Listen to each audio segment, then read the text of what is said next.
Madame, Monsieur, bonsoir. Bienvenue dans cette édition. Dans l'actualité toulousaine de ce lundi 20 octobre, après la rixe mortelle survenue vendredi dernier dans un camp illégal de Rome, quartier Montaudran, le point sur les circonstances de ce drame. Des séances de coiffure gratuites pour les personnes démunies. L'initiative vient des coiffeurs suspendus, une organisation solidaire qui compte plusieurs membres en France, dont un nouveau à Toulouse. Enfin, Bébés Animaux, c'est la toute nouvelle exposition du Muséum de Toulouse à découvrir dès l'âge de 3 ans. Ça tombe bien, c'est les vacances.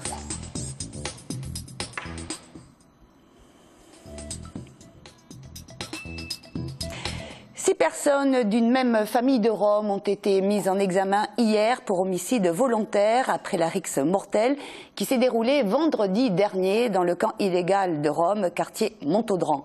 Un homme de 35 ans a été tué et 6 autres personnes ont été blessées à cause, semble-t-il, d'un conflit entre deux familles né d'un vol d'électricité. Marie Larpan et Alain Sorat reviennent sur les circonstances de ce drame.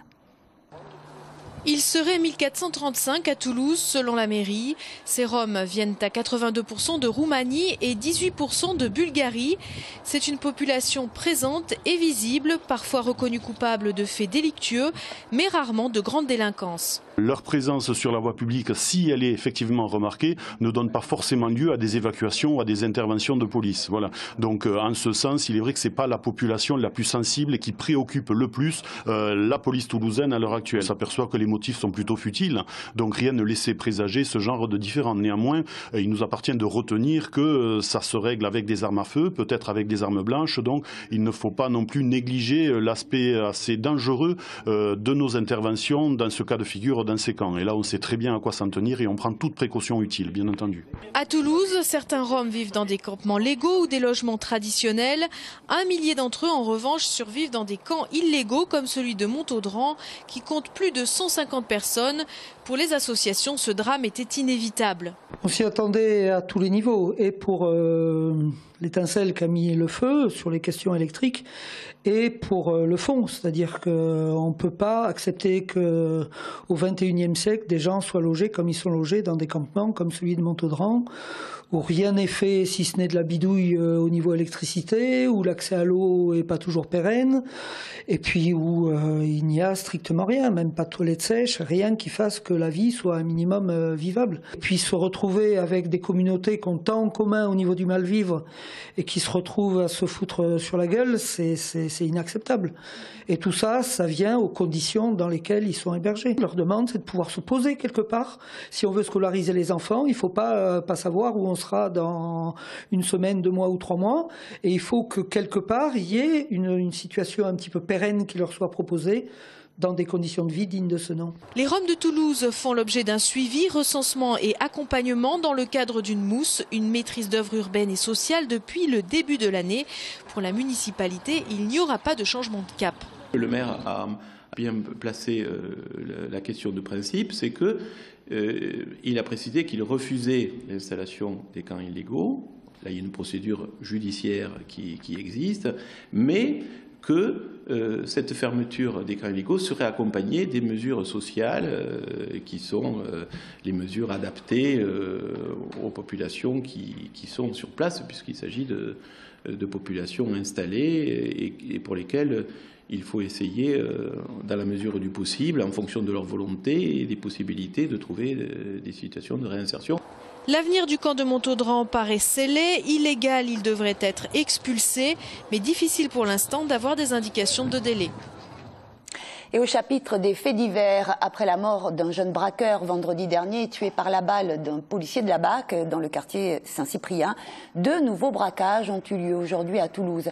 En fin de matinée, dans un tabac-presse du quartier de l'Ardenne, 2 individus armés à scooter se seraient fait remettre de l'argent et auraient pris la fuite. Il n'y aurait pas eu de blessés. En début d'après-midi, c'est une supérette casino route de Blagnac qui a été braquée par un individu muni d'une arme blanche. Il aurait volé un fond de caisse avant de prendre la fuite lui aussi. Enfin, notez que demain mardi, après le journal à 19h15, TLT vous propose un débat sur la sécurité à Toulouse en présence des syndicats de la police nationale et municipale. Débat animé par Jean-Marc Lucas.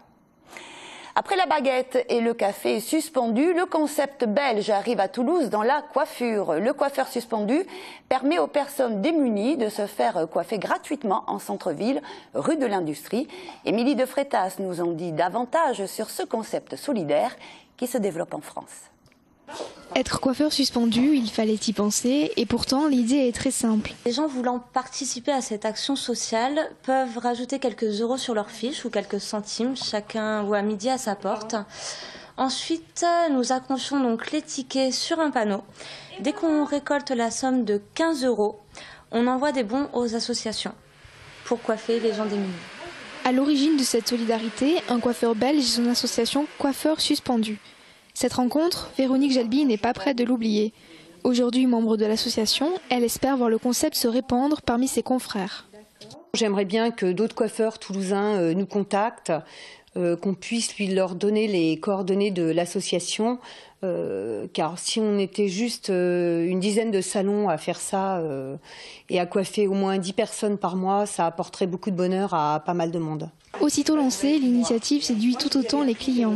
Je trouve que c'est important aujourd'hui qu'on s'occupe un peu des autres, parce qu'on est un petit peu recentré sur nous-mêmes et c'est pas des choses qui vous demandent un très gros effort, mais c'est important de le faire. Une journée de solidarité sera organisée le 7 décembre par le salon.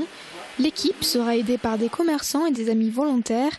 La gérante espère obtenir également le soutien de la mairie. Du sport à présent, ce week-end, le TFC n'a pas résisté au leader marseillais. Défaite des Violets 2-0 dans un stade vélodrome flambant neuf. Le stade toulousain, au contraire, démarre sa campagne européenne par une victoire. Un succès non bonifié face à Montpellier. Résumé de ces deux rencontres, signé Samuel Prieur.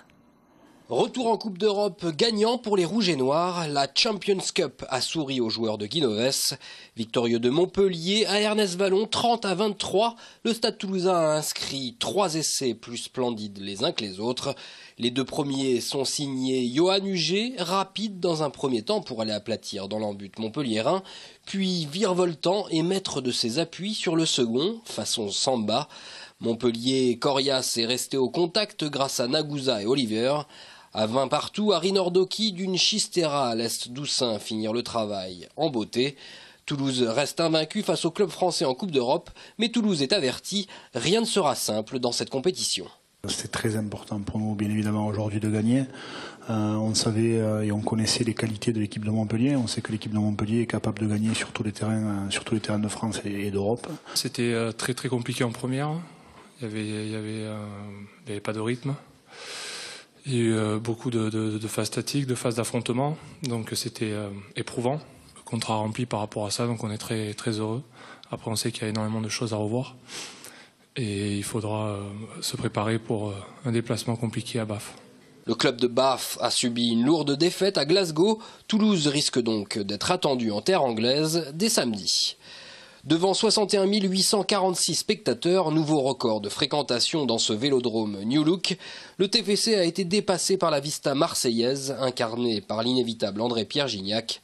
Dominé par le leader du championnat, en pleine confiance, les Violets ont eu du mal à exister. Seul ce tir de Braithwaite a fait trembler l'OM. C'est finalement Nkoulou qui ouvrait le score avant que Gignac n'en fasse de même. 10 sur 10 pour l'ancien Toulousain, 10 buts en 10 journées de championnat. Ben Yedder est lui resté muet ce week-end. Toulouse, 10e de la Ligue 1, cherchera à se relancer dès vendredi soir au Stadium face au RC Lens. Et toujours à propos de sport, ce soir dans Bonus Rugby Top 14, l'invité sera Fabien Pelouse. L'ancien capitaine du 15 de France et du Stade Toulousain nous parlera de la formation des jeunes et de son rôle de manager de l'équipe de France des moins de 20 ans. Fabien Pelouse qui n'a pas pris une ride, mais quelques cheveux blancs. Voilà, ce sera à 20h et à 23h15. C'est les vacances et le Muséum de Toulouse a pensé aux plus petits. Sa toute nouvelle exposition plonge les enfants et les adultes dans le monde fascinant des bébés animaux de leur naissance à leur autonomie. En coproduction avec le Muséum de Bruxelles, l'exposition réussit le challenge de transmettre des concepts scientifiques aux enfants dès l'âge de 3 ans. Les premiers visiteurs se sont régalés. Jugez plutôt. Au centre de l'exposition, à l'intérieur des vitrines à hauteur d'enfant, 73 espèces et 125 spécimens de bébés animaux sont présentés. Autour, des cabanes animées ou abritant des jeux permettent aux tout petits de découvrir par exemple les effets du mimétisme, la durée de gestation des animaux ou encore la texture des pelages. On fait passer les messages de manière très simple, c'est de comprendre qu'il y a un certain nombre de choses qu'il faut acquérir très rapidement pour survivre, parce qu'en leitmotiv il y a toujours cette idée de la survie, c'est savoir se protéger, donc se camoufler dans son environnement, c'est savoir maîtriser ses sens, ses fonctions vitales aussi très rapidement, parce que sinon les bébés animaux dans la nature ne peuvent pas survivre, par un rapport d'analogie, par des jeux d'association, des jeux de mémoire, des parcours olfactifs, tout un certain nombre d'activités, ils vont comprendre aussi qu'ils font partie de ce grand tout. Allez, tu marches comme ça pour éviter de faire tomber les œufs, Charlotte. Allez, vas-y, marche doucement. Les collections présentées, dont la moitié proviennent du Muséum de Toulouse et l'autre de celui de Bruxelles, ont nécessité un intense travail de restauration car certaines pièces datent du 19e siècle. L'exposition présente également de nouvelles créations. C'est rare parce qu'on est vraiment sur des bébés animaux qui sont très rares déjà à trouver. Les dépouilles pour les naturaliser sont quelque chose de très fragile et extrêmement difficile à acquérir. Et puis ce sont des objets très très difficiles à naturaliser. On est sur des peaux extrêmement fines, des duvets extrêmement fins. Donc il y a tout un travail technique qui requiert vraiment des compétences spécifiques pour réussir à présenter ces spécimens. Les petits Toulousains ont jusqu'au 28 juin 2015 pour découvrir les bébés animaux du muséum, puis l'exposition sera présentée à d'autres enfants dans l'ensemble de l'Europe. Ici en tout cas, ils sont déjà conquis. C'est chouette ici. C'est chouette ici. Repas de famille, c'est le premier film des Chevaliers du Fiel à découvrir en avant-première mercredi 22 octobre au cinéma Gaumont-Wilson en présence du tandem toulousain. Le pitch, un carrossier plutôt de droite et sa femme invitent à déjeuner un dimanche leur beau-frère et leur belle-sœur, deux profs de gauche. Politique, éducation, héritage, religion, tous les thèmes sont évoqués au cours de ce repas qui va vite dégénérer, l'alcool aidant. Je vous propose de regarder un extrait de la bande-annonce. Et au con qui les paye. Elle est fixe ta broche? Ça c'est la meilleure. 10 000 €. 8 000 ça. Papa? Ouais. On va chercher mamie? Mais non, le gigot est pas cuit. Ta voisine, ça fait longtemps que ça dure. Tu serres des serres, tu serres des fesses. Avec Bernadette, on forme un couple très libre. Je vais te le libérer moi le couple. Parfois je rêve d'un mec là, costaud. Dis donc connasse, j'ai un truc à te dire. Qui me dirait ta gueule Huguette? Ta gueule. Ta gueule Huguette! Ah Huguette. Monsieur Kader. Voilà, repas de famille, c'est donc en avant-première mercredi à 20 h au Gaumont-Wilson. La sortie du film est prévue le 26 novembre. C'est la fin de cette édition. Merci de l'avoir suivi. Très bonne soirée à tous.